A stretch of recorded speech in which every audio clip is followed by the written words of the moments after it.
I'm looking forward to teaching about the 3 enemies that decide our success or failure in beekeeping.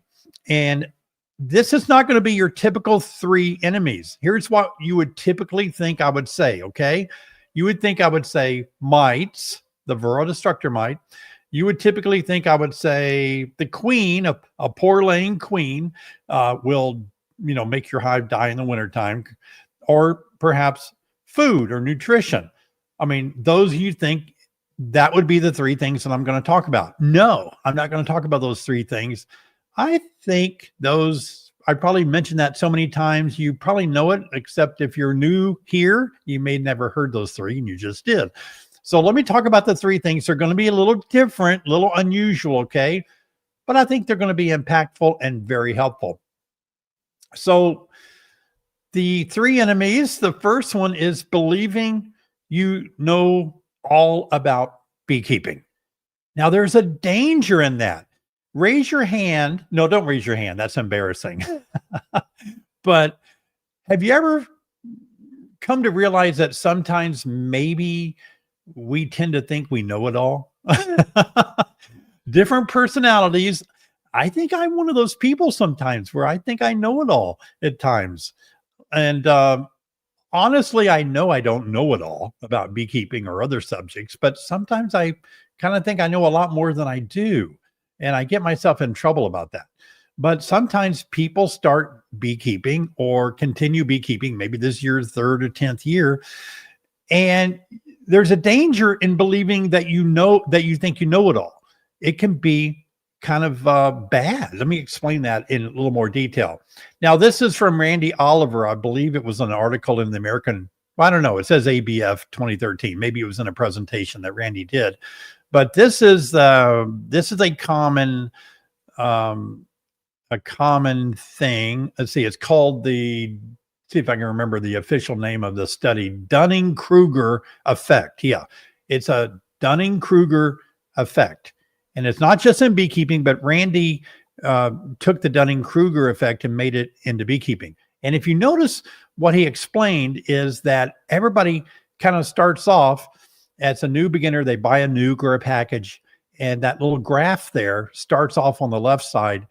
And there's that peak of expertise that either your 1st, 2nd, or 3rd year, a lot of beekeepers think that, oh, I've done this for a year or 2 or 3, or maybe even before you start. Some beekeepers think they have read every book, watched every YouTube video, and been to every conference there is, and they're ready to start beekeeping. I know it all. I'm ready to go. I think I can do this. But I'm going to tell you, and I'm with you, okay? This is something that just scares me. I'm not talking down to anybody, but it scares me because I do this myself. I'm one of these people that fall into this. And that is, I think I know everything I need to know. And then when I start and you open up that hive for the first time, or you run into a problem you haven't seen in your 3 years of beekeeping, all at once, 3 years into it, you've run into a situation where you're like, I don't know what's going on. I've never seen this before. I don't know what to do.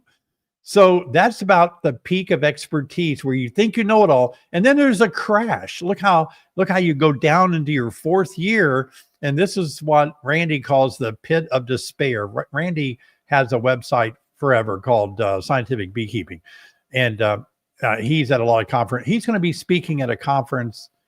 Oh, where is it? I think one of the Minnesota conference, or no, one of the Wisconsin's conferences I'm speaking at. I believe Randy is the keynote speaker there. I'll tell you about that in a minute. But the 4th year, pit of disillusionment. This is where you kind of reach a point, and a lot of people reach this earlier. And because the reason this is, listen up, this is exciting. I'm pumped and excited. This is helpful. Because when you first start, if you think you have a perfect, knowledgeable grasp of beekeeping, and then you run into so many challenges that you didn't know about, then whether it's your 1st, 2nd, 3rd, 4th year, you just want to quit because you don't know what to do. And you feel like, oh my gosh, I don't know. This is harder than I thought. That pit of despair. But then you start going up this slope of enlightenment. I want to encourage you, because this really does happen. It happened to me. It happens to so many beekeepers. And you begin and I've always said about your 5th year, you begin to really kind of synergize everything, and it starts making sense. And it's all at once, it's like a switch goes off. And then you start realizing, I think I understand this now. I think this is a good explanation of how sometimes we start things and we think we know it all. Now, I told some of you in a recent video that I've started model railroading. I used to be a model railroader back in the late 80s and early 90s. Had a big model railroad track around.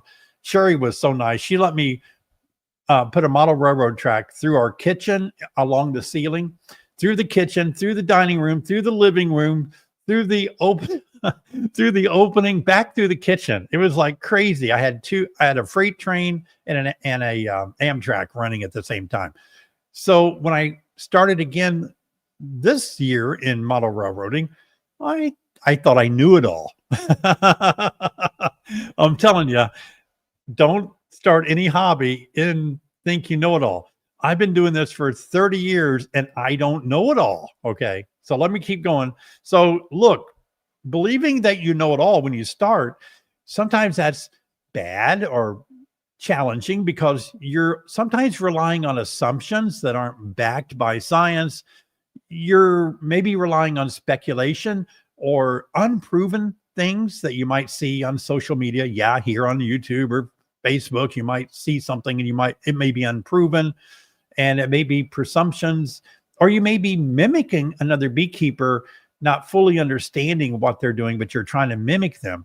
And so without knowing basic fundamentals of beekeeping, this can really be very discouraging for beekeepers. So the second part of the second enemy is when you don't know nothing at all. I know that's not proper grammar, but it's when you don't know nothing at all, but you're still going to start. I'm going to start even though I don't know nothing. And that's me. I'm guilty as charged. I will start things and I know nothing about it. And the truth of it is, I think I might, but I don't. Now, this is how I got started in beekeeping. I did not know anything at all about anything. I didn't know a nickel from a dime when it comes to beekeeping when I started. And a friend back when I think I was barely 30, maybe. I don't know how old I was, but it was a long time ago. And he said, "You want to be a beekeeper?" And I said, "Sure." He said, "A tree fell over. Let's go cut it out with a chainsaw. I'll put it in a hive for you. You can borrow my suit, my boxes, and get started." Boom. There was no internet. There was not many books. There wasn't much research. I didn't live near anybody. I didn't know any beekeepers. I was fumbling around. That's how I started. Now, why did I start that way? It's because, I didn't really have anything at stake. It wasn't a business. I just thought it'd be something fun to piddle with, but it was disastrous. It was a terrible way to start. It really was. It was hard. And it was bad for me because it took me so long to really undo bad mistakes. You know what I mean? One of my sons, my middle son, is a Marine. Once a Marine, always a Marine. And he's done a couple of combat tours a few years ago. But anyway, when he was getting ready to join the Marines, I was like, "Hey, Christian." Oh, I'm sorry, not Christian. "Hey, Seth, do you want me to help you learn how to shoot?" And he's like, "No." I was like, "Well, why wouldn't it help you to know before you joined?" He's like, "No, they told me they will teach me that if you teach me, then they're going to have to undo any bad mistakes that you taught me."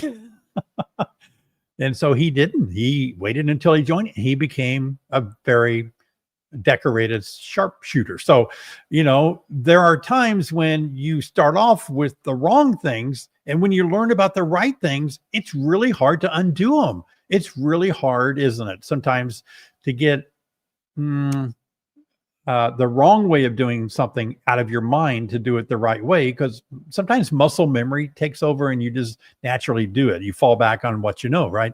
So that's why it was bad for me. I had to undo a lot of things. It took me so long to learn about beekeeping because I didn't take a class. I read an ABC XYZ book that was printed in like 1923. I was just like in the middle of nowhere living in Ohio. I didn't know anything. It was just such a, I wasted so many years just trying to put things together.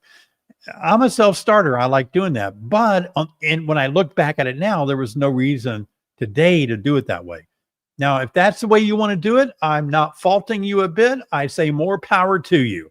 If that's what you want to do and you've decided to do it that way, do it. I'm not trying to make you feel bad at all. If you want to be a self-starter, figure it all out yourself. You might be tons better than me and not have the struggles I had. But I do want to say, I think a lot of things can be avoided. A lot of mistakes and challenges can be avoided if we do dive into it with a lot more knowledge, under our belt first, because things have really changed now. They're so much better. It's so easier now to learn beekeeping. It's so many more classes. There's so many more things. I will say this, and of course, all of you know that I've been here on YouTube since 2008, going on 16 years now, 17 years, 18 years, I don't know. But I think YouTube is a great way to learn things. Don't get me wrong. I fixed so many things around my house by watching videos on YouTube on how to fix things. I really have. However, when you go to learn beekeeping on YouTube, it's a little tough because the way the algorithm throws videos at you, they're not in any order. They are on any subject that may be a more complex subject on beekeeping that you might be learning about, and you don't really understand it because you don't know the basics, right? And that's what's kind of tough sometimes. It's hard. You can do it, but you really have to be, especially if you're looking at YouTube on your TV, because the TV throws them up in such random orders. You may not just find the videos that you need to watch at a certain time. But on the other hand, there are so many ways that you can learn, like I said, online or on YouTube or Facebook and all, so many groups and all now, so many clubs you can be a part of. The third enemy, though, is when you can't tell the difference between the two. You can't tell the difference whether you know it all or you know nothing. Now, you wouldn't think that would be a place to find yourself, but it is.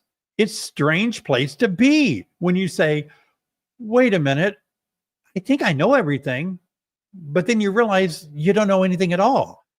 And there's been a lot of philosophers through the centuries have talked about this, how there's a danger in knowing everything. And then there's something about knowing that you don't know anything at all.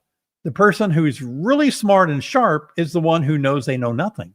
And what they don't know if they really know that or not, because we're always learning is what I'm getting at. We're always learning. We always have to be open-minded. And I've met beekeepers like this, and I don't mean to hurt your feelings if this is you, because I've been there myself, but I've met beekeepers that will just be very close-minded to anything new or anything that they disagree with. They're just like, I'd never use that. That's stupid. That's a dumb idea, and they're not even open to things that could really maybe help them.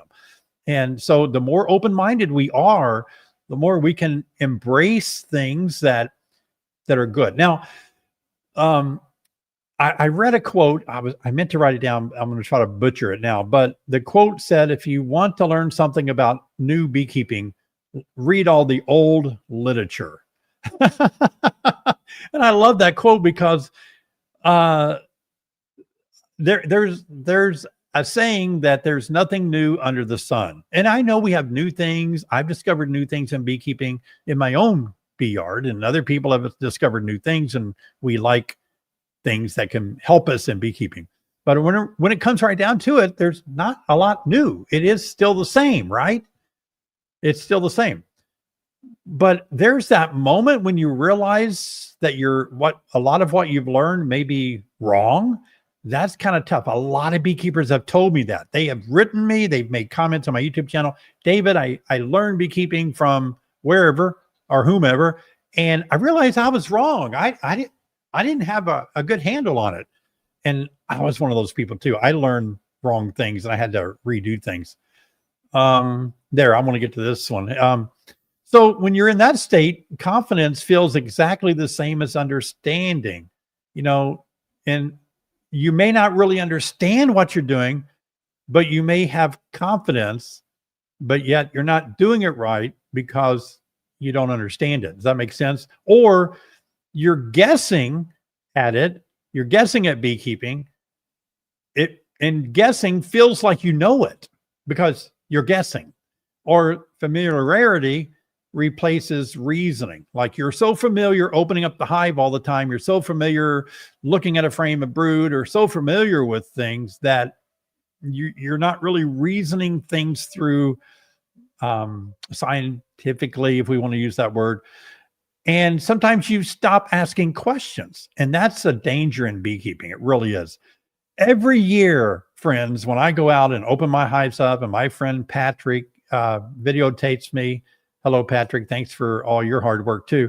When we're out there working the hives, so many times I will see something and say, I don't know. Or Patrick asked me a question. Why is this doing that? Or why is that happening this way? I'm like, I don't know, but I'm going to research that. I'm going to find out because that bugs me not knowing the answer to that, So you have to realize the three enemies of beekeeping, I really think, is when we think we know it all, or we know nothing at all, but we still start, or we confuse these two and we replace our knowledge and all these things by just guessing and taking the wrong route to really understanding beekeeping. And so I want to encourage you to spend the next 2 months. It's 2 months until springtime. Oh man, that's great. So, that's not true in Illinois. It won't be warm here until May the 1st. But it's nice to know we're in spring when it's so cold. I encourage you to take classes, as many as you can. And I would say the best way to do it is to find someone who's very reputable in beekeeping. There are people offering classes all the time, everywhere, every way. I would never put them down or judge them or criticize them. But I'm saying you're the best judge to know, how to make sure somebody that you're learning from is on the right track. And it needs to be somebody based in science, because whether we like it or not, bees follow science. They really do. Bees are scientific. They follow science. And the more we know bee biology, the more we are able to keep better bees. And you need to find somebody that has really done this for a decade or 2 or 3. And the reason I say that is because you have to keep bees for 10 or maybe 15 years before you have really seen almost everything and you know how to deal with almost everything. Okay. Your first 5 years, first 10 years, you may not see everything. You just may not know what different things are happening because you just haven't ever seen it before. But after keeping bees for a long time, you've seen it all. You know how bees respond. You know what to do, and you know what works. You know what actually is practical. I'm a practical beekeeper. You know that if you watch my channel. I want to do things in my hive that's very practical.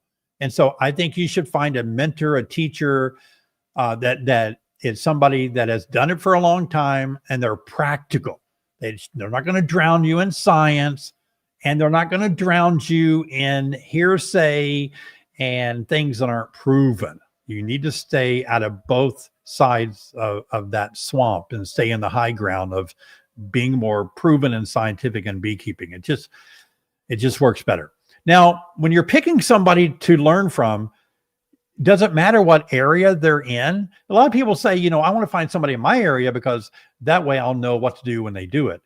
I understand that, but look, bees respond the same way, whether they're in Florida, Illinois, or Wisconsin, or California, or New York. The bees are going to do things according to what bees do at that time of the year.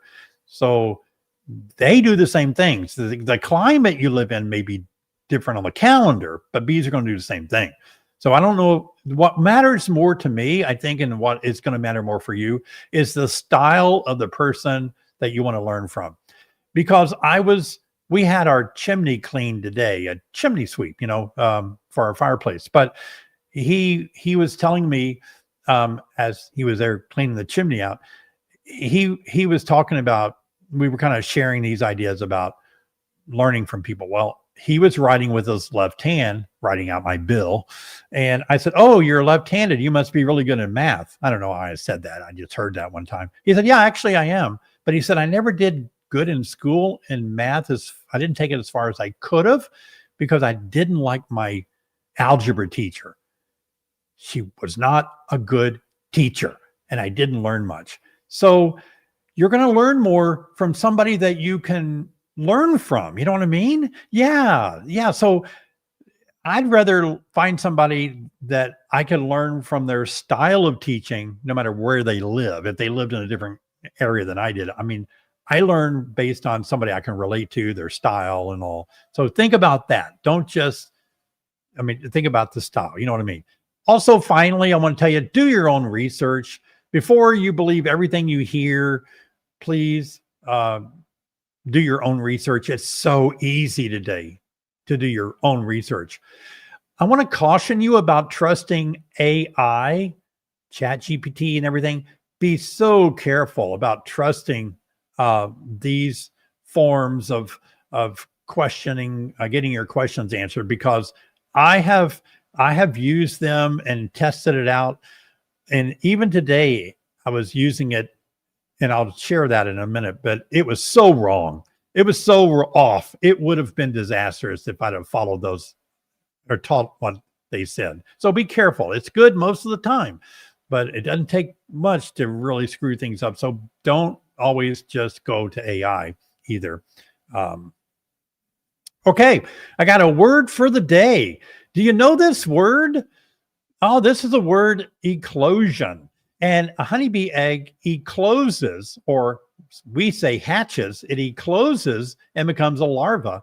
And so there's no hard eggshell to a honeybee egg like a chicken egg. It's not like that. We call it an egg, but rather it's a membrane, and it's called a chorion that dissolves. So the chicken egg, or I'm sorry, the bee egg is different than the chicken egg.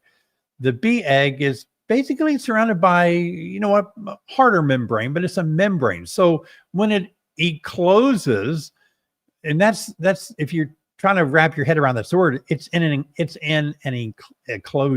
enclosure. The egg is enclosed. It's in an enclosure. So it's going to come out.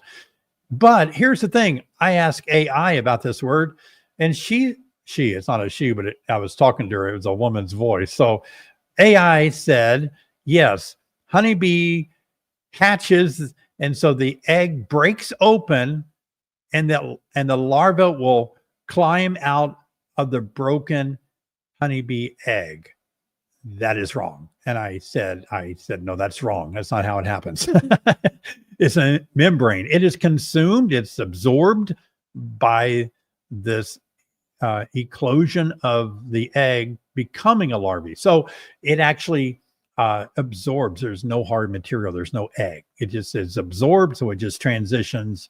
It doesn't molt from an egg to a larvae. The larva molting comes after that larva stages. But so that's a new word for you. Eclosion, ecloses, an egg ecloses. Everybody says hatches.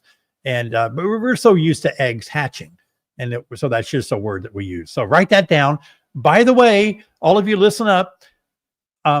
We have all of these words on our website, honeybeesonline.com. And if you see a little link at the top that says live, that's the link that you go to look at all the past words that we've used. We've got a good arsenal of these beekeeping terms that'll help you a lot. All right, I promised an early giveaway, and I should have done it earlier, but let's jump into it now. Let's have a giveaway. Since I spoke about teaching and learning and taking a class and everything, I'm going to give away my ultimate beekeeping course. It has 7 courses in it, and I can't remember them all. Spring management, swarm control, mite control. It's beginner, has a whole beginner level course built into it. It has advanced courses for diseases and pests. It has the queen rearing course that so many of you are buying now, getting ready for spring. So it has that built into it. How to get your bees through winter. It has that course built into it. And so we're going to give this away, #class. Put that in the comment one time. No need to put it in there more than once. And we'll give the ultimate class away, $279 value for you guys tonight. Well, I want you to be educated, so I'm going to give a class away. And we have another giveaway coming up soon in a minute too, so don't go too far away if you don't win this time. Yeah, so I think learning beekeeping is so important, learning as much as you can. And look, it's just doggone fun to learn about beekeeping, okay? It's just fun to learn how bees work and what makes them work, and it makes us better beekeepers the more we understand. So just go ahead and in the comments now put #class, and you can you can try for the classes. Is my comment section working? Oh, I'm in the starred section. I'll figure this out one day. All right, there we go. Oh, there's a lot of comments. Wow. Well, I can't get to the bottom. I'll do that later. I'm done. I'm out. Just too many comments to get to the bottom of it. I was at the top. So #class, and one of you will win the class, and that'd be great. These classes are very good. I think they're not YouTube. They're not me pulling off my YouTube videos. I didn't do that. These are classes of me teaching you like I am now. And also there's scenes from the hive and showing you exactly how to do things, especially queen rearing class. I think that's one of the better ways to learn how to actually manipulate the one-day-old larva. And I think just good videos that will help you. Yeah. And the neat thing about my online classes that you're about to win, you can pause it anytime you want to and go out to eat and come back and watch it again. They don't go away. You can watch it a month later. So you don't have to drive somewhere to take the class. You can stay home in the wintertime, learn all you can. I read your book and taken your classes and know everything there is to know. Well, good for you, Jim. My gosh. I need to have you on the live stream when I can't be here.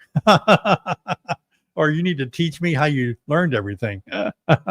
I know you're just joking. A lot of people say they're YouTube certified beekeepers too. I like that one. That's great. All right, Robbie, let's give away an ultimate class tonight. And then we'll get into some questions. Got another giveaway coming up. Got a good crowd tonight. Thank you all for being here. Pleasure seeing you all. Really is. Recognize a lot of names. All right. #class, hurry up. A lot of you have already taken my classes. I appreciate that. Had a little hiccup with our website today, but we got that all fixed up. I guess you guys overwhelmed it or something. All right, Merle Pratt. Are you duck hunting there? It's like Merle's the winner of the Ultimate Beekeeping Course. Congratulations, Merle. Be sure and email us at beaksquadwinner@gmail.com. It's scrolling across the bottom. So be sure and email us with your information so we can get that class sent right out to you. These will be really helpful for you. All right, we got another giveaway coming up. So if you didn't win this time, hang in there. It's always another chance. I'm one of those people that never win anything. I sometimes even when I go to bee conferences and I'm a speaker there, they'll give me raffle tickets for winning things. And sometimes I fly with a backpack and I really can't take home a big, gigantic hive or something in my backpack. So if I did win, what would I do? I'd have to have it shipped. But I've never won. There's been times I've bought tickets and I still don't win. It's crazy. I had to make my own way in life. I didn't win nothing. All right, let's have some good question and answers, okay? I want to help you guys out and give you some answers to what you're dealing with. I had to perform an emergency drywall rescue in Pennsylvania last week due to construction. The colony was 12,000 bees, and was scattered across 6 feet of comb. And continuing, we used a bee vac to capture the colony and rehouse them in a new 2-deep hive. I have no idea if I got the queen. Will this colony make it to April? Wow, an extraction in the middle of winter, huh? In Pennsylvania, it's cold there. Well, it was probably warm, but they will probably make it through winter. I don't know for sure. Who knows, right? I don't have a crystal ball. And if you didn't have the queen, that's going to be rough because it's hard to get a queen early in the year and the colony starts decreasing population pretty fast. And that can hurt you. You just got to, well, good job on saving them. I mean, you don't want to just kill them. I'm glad you saved them. So fingers crossed. Okay. Keep us posted. Yeah. Thank you, Jeremiah, for your donation. Good to see you here tonight. I will be a new beekeeper in Nova Scotia, Canada, and I'm wondering when I should add a honey super after I get my first nuke in early June. Now, people ask this question a lot, and this is what I call cookbook science, and this doesn't work in beekeeping. We cannot go by a recipe. We cannot go by the calendar. The only way, Shannon, that you'll know when to put that honey super on is if let your bees tell you. Okay. Thank you for your super sticker donation there. I appreciate that. So the way to look at this, we always have to look in our hive when they have about 7 frames filled out, drawn, and they have bees or resources on the first box. You add the second box, and probably there you're going to have 2 deeps. And then when they have that second box, 7 frames drawn out, that's when you add your honey super. So you let your bees tell you, and then so you have to always let the bees tell you what's next. Yeah. That's why you need to know bee biology and know a lot about bees. Not the calendar will not help you with beekeeping. If you go by the calendar in beekeeping, you'll get fooled because nothing from year to year is the same with the calendar. I watched your day in the apiary video today. I've never seen or heard of the powdered sugar mite treatment. I lost that one. Whoops. Well, oh, there it is. Is it still considered a proper treatment? The way that started was some of the research they were doing in labs, they would have to use powdered sugar to get mites off of bees so they could do their studies. So somebody wised up. Hi, EL. Thank you for donation. Somebody wised up and said, maybe we could do this in our hives. And so for a while, this is a long time ago when mites first started showing up in the US, back in the late 80s. But, people were like, let's try that. And so, yeah, varroa mites are hairy, and their hairs kind of lock like Velcro with the honeybee's hair. They can stay attached as an exoparasite. And powdered sugar helps dislodge them. However, I will say it is only slightly effective compared to the effectiveness that you can get out of the treatments that we have today, like a solic, OA treatment, vaporization that will scorch your mites and kill thousands of them. So powdered sugar is a way to do it if you are not wanting to use treatments, and it's powdered sugar shakes are part of many other IPM methods that you're using instead of chemicals. Chemicals are IPM, but anyway, yeah. So powdered sugar can help, and it has been a thing. That was the first video I ever made on YouTube 17 years ago or 18 years ago was how to use powdered sugar to control mites. I was like much younger man back then too. Third year beekeeper, when replacing a queen, how long should I wait after I fired the old queen to install the replacement? There's a lot of debate about that, Don. You can wait an hour or two and probably get by with it. You put the new queen in a queen cage behind candy, of course. Don't directly release her. We used to say wait 24 hours, but last year I was known to do it after an hour or 15 minutes, and it worked fine. Yeah. Thank you, Mark, for your super sticker tonight. Hit me with some more questions. Okay, David, can I feed honey when I make the syrup for my bees to feed them? It depends on how you're making the syrup. You can. I don't know what's going to happen and how hard or thick or liquidy it will become. Sherry has told me when she cooks with honey instead of sugar that the recipe is has a potential to be much more runny because you're using a liquid sweetener. So it's going to throw things off if you're using my Winter Be Kind recipe. But you could try and experiment with it. Just don't overheat that honey. You might turn into HMF. Why do we treat for mites in our hives, but our bees in a wall for years never get treated and there's still survival? That's a misconception. It really is. What sometimes happens is a couple of things are going on here, but those, I chased this. I was one many years ago, a decade or two ago. I was chasing the perfect queen by going around to what you're describing here. I was hoping to find hives that have been in barns for years and years and they never died. And I was working with VSH queens and trying to raise better queens like that.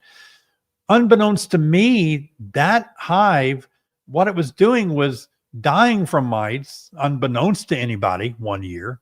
And it would sit there empty. And then another swarm would move in there 2 years later. It would die. It seemed like it was always alive, but it really wasn't if you're really watching it.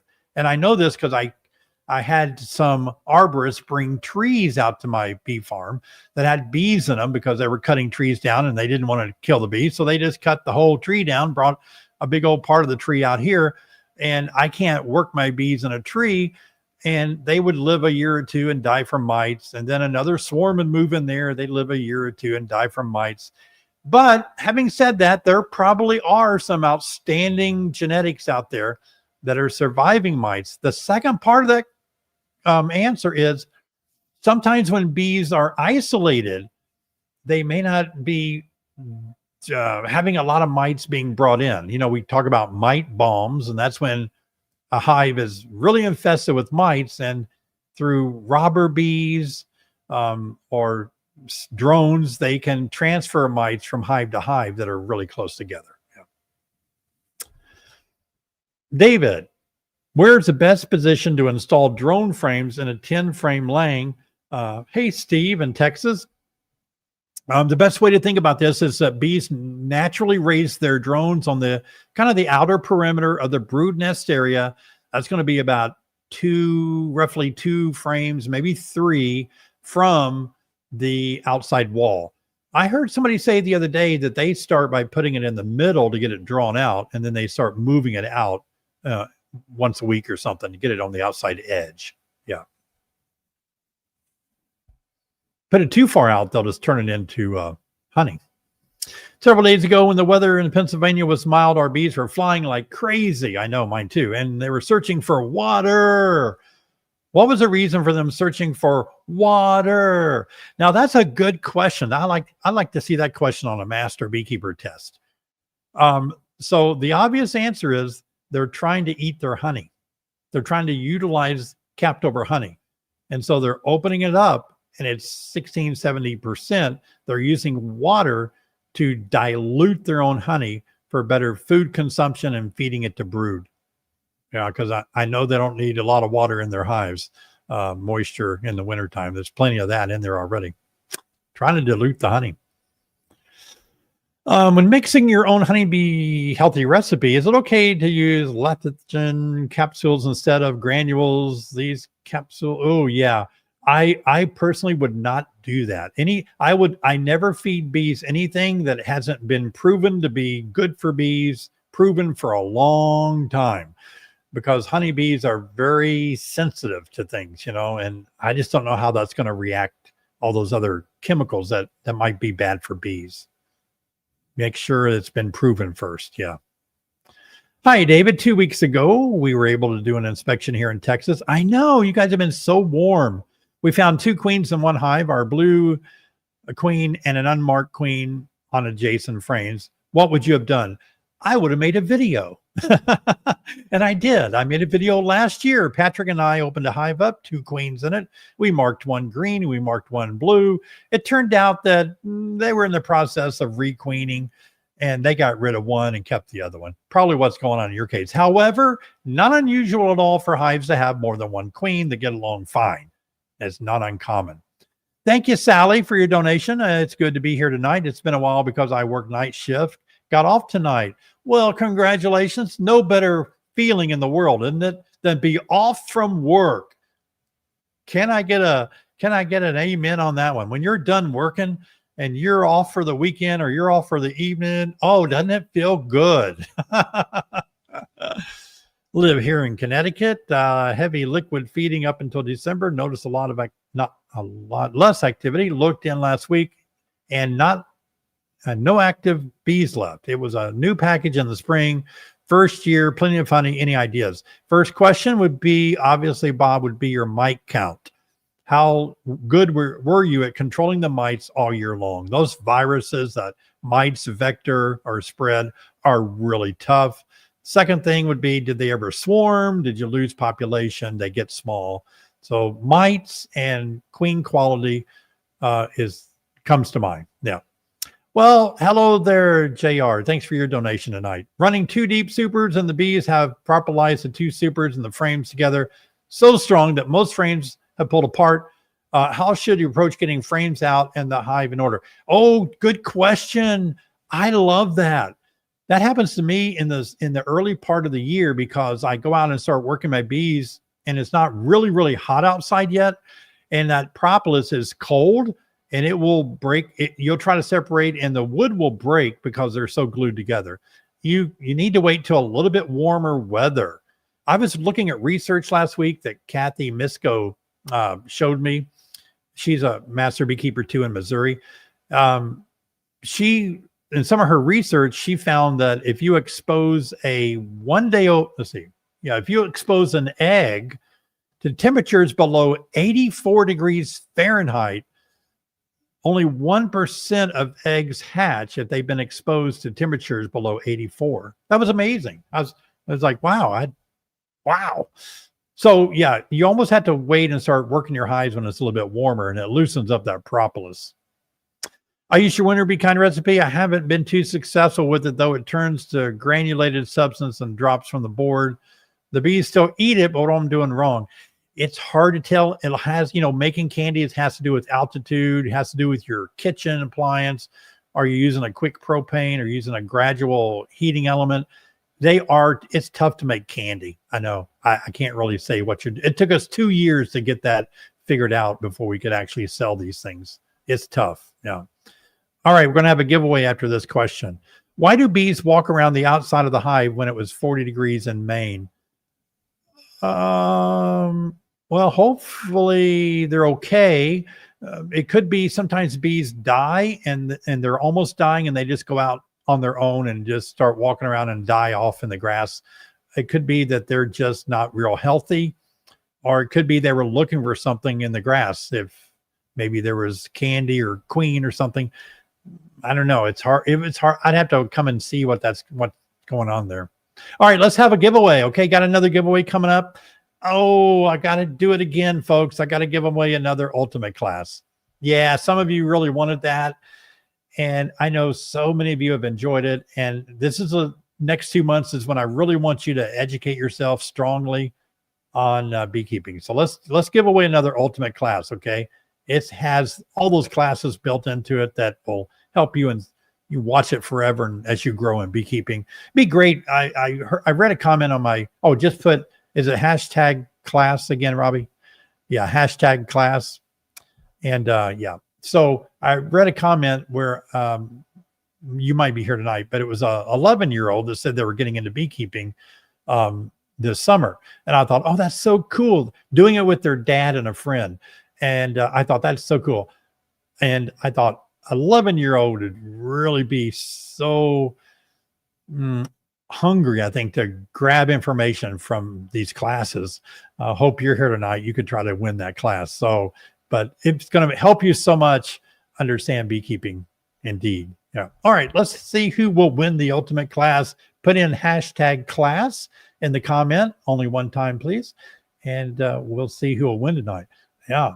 Boy, the time has flown by tonight, hadn't it? It's been crazy. All right.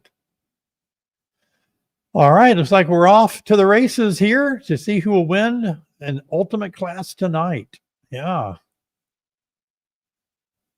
Henry, you're the winner. All right. Congratulations, Henry. Be sure and email us.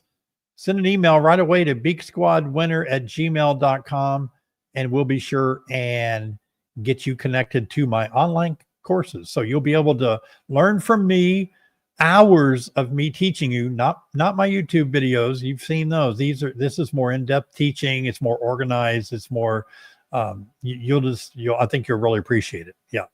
Very good. All right, we got about I didn't talk about my upcoming teaching. I don't think, did I miss that? Let me go back to my, was it in there, Robbie? I just skimmed over it. Oh, it wasn't in there? Let me look real quick. Oh, here it is. Yeah, I got it.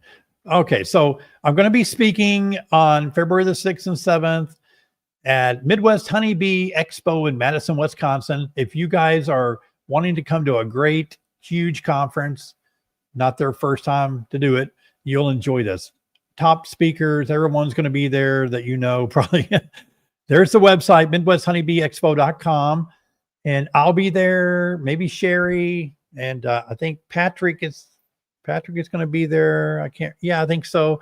Anyway, it'll be fun. And then let's see, take these in order. Yeah, there you go. February the 21st is another Wisconsin meeting called Beak Meet. I know a lot of YouTube content creators in beekeeping will be at this one as well as others. So there's a website for that one. It's at Wisconsin Rapids. And if you're looking for a good conference, want to come hear me speak, I'll be speaking at that one. And February the 26th to the 28th, I'll be speaking again in a Nevada State Conference in Yerington, Nevada. And I always love that so much. Debbie Gilmore does a great job. And if you're listening, Debbie, I'm going to give you my talk titles hopefully tomorrow. And then March the 7th, I'm speaking at the annual Bluegrass Bee School Conference in Frankfort, Kentucky. And I got to find you guys a website for that one if you want to learn more about beekeeping at that. It's really a great one too. So those are coming up in the future too. All right. Very good. Let's get into some more questions. Got a few more questions before we sign off tonight. Appreciate all you guys. I really appreciate you being here. I know your time is important. That's why I like to keep it to 59 minutes. Hello, David. What causes a streaky substance in the quarter of entrance? I have a mouse guard, feeder board, wrap, quilt box, and all that good stuff. A sticky substance. I've seen that before, and I know what you're talking about. It seems almost like it's propolis that kind of drips down there, but it's probably like propolis. Maybe they're trying to seal something off. But I'd have to see it to really know for sure. Yeah. Hi, David. Is it worth extra money to buy overwintered nukes? I'm in North Dakota, and the nukes are overwintered in Minnesota. Costs around $20 more each. Oh, I see what you're saying. We sell nukes. I'll just tell you what we do. We take nukes out of, I think there's about 100 hives that we use for our nukes, and are a little bit more than 100. And we'll pull. They're overwintering now. When in the spring, we'll pull 5 frames out of those, and so I kind of like doing it that way, because that way you're getting overwintered stock and all. I don't want to ever sell I would never sell a nucleus that is a package of bees that somebody buys a package, they put it in a nuke, and they raise it for a month and then sell it as a nuke. To me, that's a package. It's just a month-old package. I like to pull them out of overwintered colonies. That's my preference. It's up to you. I mean, I just like that better, I guess. My toddlers and I watch faithfully. Oh, hello, everybody. They just want me to say hi, David, Jonathan. Hello there, toddlers. Thanks for watching. I'm glad your dad put you in front of the screen. That's fun. Hi, David. I'm getting my first bees in the spring. Well, congratulations. All right. I love new beekeepers. You're going to love this. It has its challenges, but hey, what doesn't, right? I'm wondering how soon after installing my nuke do I have to start worrying about swarms? Normally not our first year, because if the bees have room to grow, they're not going to swarm on you that first year. It's going to be your second year that you got to be on red alert for that. Yeah. Well, congratulations. That's cool. David, first year beekeeper. Well, congratulations. What's the best method to get bees to draw out comb on new foundation? Everybody say it together with me. I know some of you are Beak Squad members from way back. Well, we like to wax. We like to add wax to those frames. And if you're new and don't have any wax, buy some pure beeswax off a Beekeeper and get a brush, roller or something, roll some wax on there. It doesn't really matter how thick. That's going to help you a bunch. Wax those foundations. Yeah, absolutely. Can the candy board get dried out to the point the bees don't consume it if not enough moisture present? That is, they get too dry to consume. It's possible. I'm not going to say it's not impossible, but normally that's getting so much moisture on it from the bees themselves that they keep working it and keep getting more and more food out of that. Yeah. All right. Got some more questions coming. I had one colony in Columbiaville moved to my Royal Oak home next to my second colony. Works better together. How many do you have? Oh, I've already mentioned how many hives that, we use in our nuke yards. And I have about 20 hives that I use here for my YouTube studio. And so these are my studio hives. I only really heavily play in about 20 of these hives. Another gentleman is so good at taking care of all the nuke things, but out of those 100 or more colonies. And then we have collaboration with another family where we have access to, I don't know, 1,000 or more colonies for making up our packages. So I don't have the time to work hundreds of colonies and make videos. 20 keep me busy. Yeah. Do you have a recommended length of time for a forced brood break for Mite Control? Also the preferred time of the year to force a brood break? I do. I've made so many videos here on YouTube. Like I said, it's hard to find sometimes, but I talk about it in my online courses. Yeah, you need to make that brood break around July, August, and September, because you're trying to get rid of mites before you start raising bees of winter physiology. You don't want your winter bees to be sickly with viruses. So do it in July, August, September, and break the brood for a week each month. Confine your queen or put her in a queen a cage for a frame cage and confine her for a week. And that reduces the brood and it reduces the mites at the same time. Unfortunately, David, I had some wax moths that took over. Is it safe to reuse the drawn frame? Absolutely. Don't worry about it. Freeze it.